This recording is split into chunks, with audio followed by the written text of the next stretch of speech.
नमस्कार। कविता कल्लर ये प्रथम अर्घ्य मोर प्रिय कवि तथा मोर गुरु कवि सुनील कुमार पुष्टि को अर्पण करुच्ची।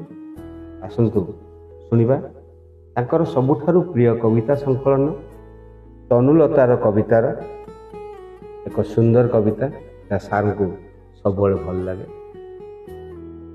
तनुलता गाँव रे मेघ। तनुलता गाँव रे कि चमत्कार मेघ।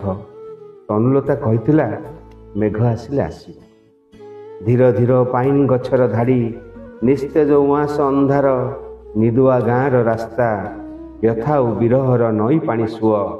चौकीदार पहरा पचारे कुआड़े जाउच बाबू रुह भारी मेघ राति।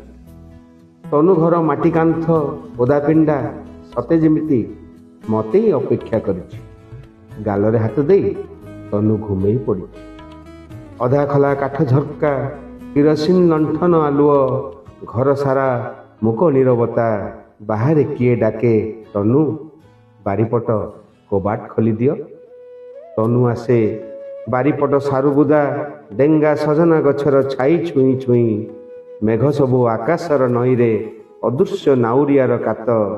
तनुर धार धार लुह ठारू आहुरी आहत आहुरी आहत। भारी मेघ राति। तनु कहे कांदी कांदी कौन पाई बेसी बेसी डर जे लगुच।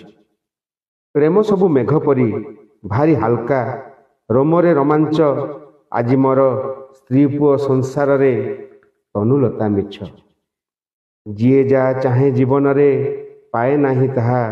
तनु मते कहिथिला भूली जीव एई मेघ राति जीवन रे थरे आसे जहा। भूली जीव एई मेघ राति जीवन रे थरे आसे जहा।